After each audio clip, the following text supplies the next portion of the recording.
اللہ رب العزت کے پیارے اور اولو العزم پیغمبر جناب حضرت موسیٰ علی نبینا علیہ السلام اپنی قوم میں واعظ فرما رہے تھے، تو کسی نے ان کے جو امتی تھے، ان کے جو صحابی تھے، کسی نے اٹھ کر ان سے عرض کیا کہ حضور سب سے بڑا عالم کون ہے؟ آپ چونکہ پیغمبر وقت تھے اور اللہ کے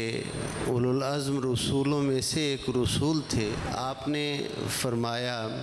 کہ سب سے بڑا عالم تو میں ہوں۔ یہ بات مالک کو کچھ پسند نہ آئی، یہ شان تو اس نے کسی اور کے لیے رکھی ہوئی تھی۔ مالک کو یہ بات پسند نہ آئی تو حضرت موسیٰ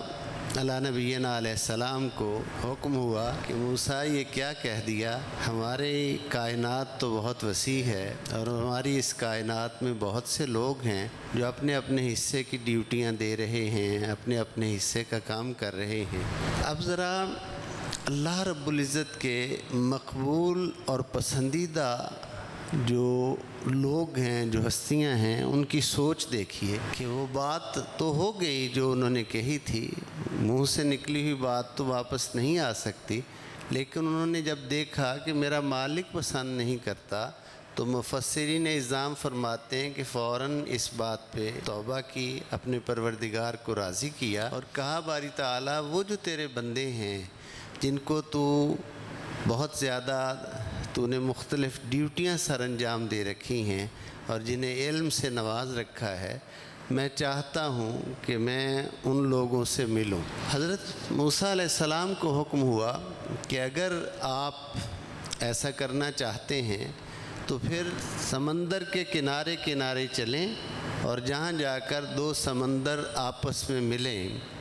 اس مقام پر ہمارا ایک خاص بندہ ہے، اس کو ذرا ملیں اور جا کر دیکھیں کہ اسے ہم نے کیسا علم عطا کر رکھا ہے۔ حضرت موسیٰ علیہ السلام نے اپنے وصی حضرت یوشع بن نون کو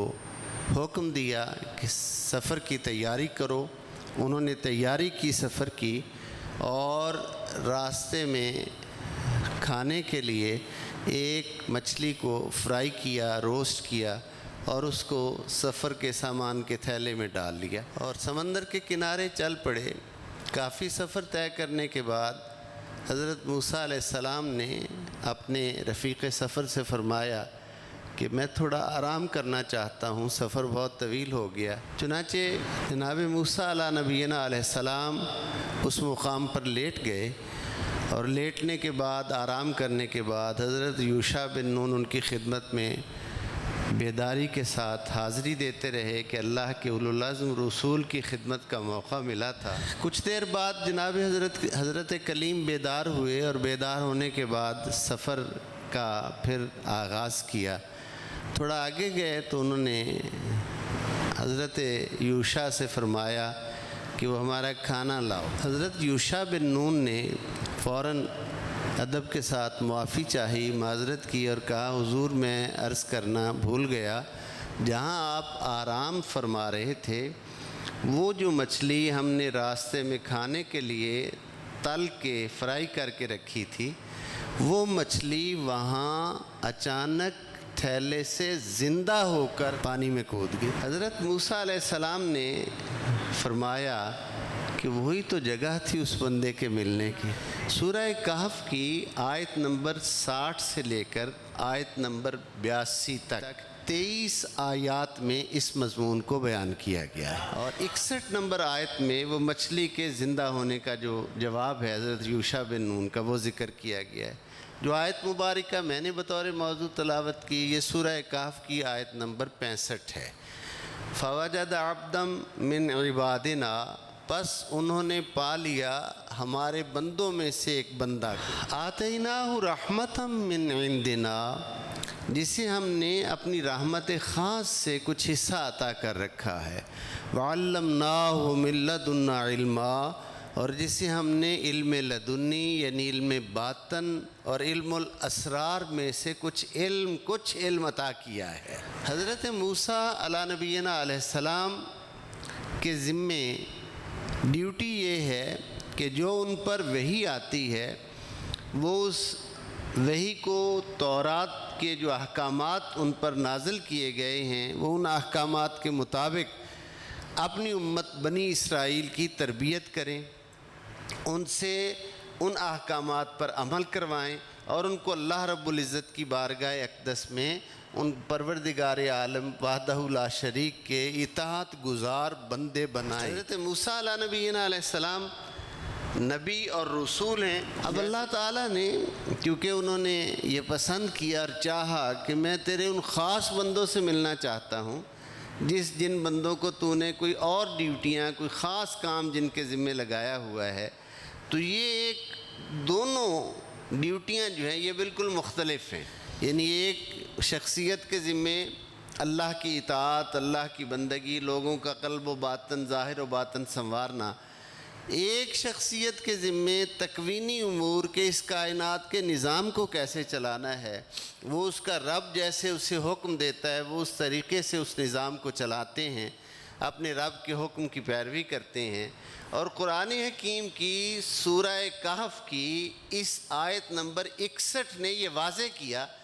کہ حضرت موسیٰ تو اولو العزم رسول ہیں، جبکہ حضرت خضر علیہ السلام رسول اور نبی نہیں بلکہ وہ ایک ولی ہیں جنہیں اللہ نے حیاتی جن کی طویل عطا کر دی ہے،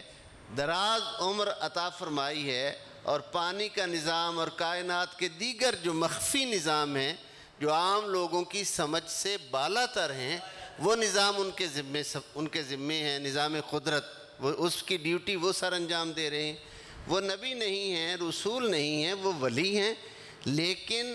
ولی ہونے کے باوجود ان کی شان یہ ہے کہ اللہ نے انہیں علم باطن سے نوازا ہے اور اپنی رحمت خاص سے کچھ حصہ دیا ہے، اور اس علم باطن اور علم الخاص والے ہستی کی شان یہ ہے، عظمت ولایت اور مقام ولایت کی شان یہ ہے کہ جہاں وہ باطن کے علم والا جلوہ گر ہے وہاں جا کر مردوں کو زندگی عطا ہو جاتی ہے۔ یہ احادیث نہیں ہے، مفسرین کے قول نہیں ہیں، یہ خود قرآن کے الفاظ ہیں کہ وہ اس جگہ پر آئے واپس چل کر جہاں وہ مچھلی دریا میں کود گئی تھی، پانی میں کود گئی تھی، زندہ ہو کر کودی تھی۔ گویا قرآن حکیم عظمت ولایت کو یوں بیان کرتا ہے کہ جہاں میرے باطنی علم والے بندے ہوتے ہیں، مقام ولایت جہاں جلوہ گر ہوتا ہے، وہاں حیات نو ملتی ہے آ کر، اور اس میں کوئی شک نہیں کہ جو بھی صاحبان نظر کی بارگاہ میں حاضر ہوتا ہے اسے قلب و باطن کی نئی زندگی ملتی ہے۔ ایک زندگی وہ ہے جس کا تعلق آکسیجن کے ساتھ ہے، سانس کے ساتھ ہے، یہ حیوانی زندگی ہے۔ ہم کھا بھی رہے ہیں، پی بھی رہے ہیں، ہماری اپنی جتنی بھی جسم کی ضروریات ہیں، تقاضے ہیں، انسانی نظام فطرت کے تقاضے ہیں، ہم ان کو سر انجام دے رہے ہیں۔ یہ حیوانی زندگی، حیوانی سے مراد حیاتی والی زندگی ہے یہ کام۔ اور جو دل و نگاہ کی زندگی ہے وہ تو کسی صاحب نظر کی نظر سے ہی عطا ہوتی ہے نا۔ یقیناً جب آدمی کسی صاحب نظر کی بارگاہ میں حاضر ہوتا ہے تو اس وقت اسے نئی حیاتی ملتی ہے، نئی زندگی اسے ملتی ہے۔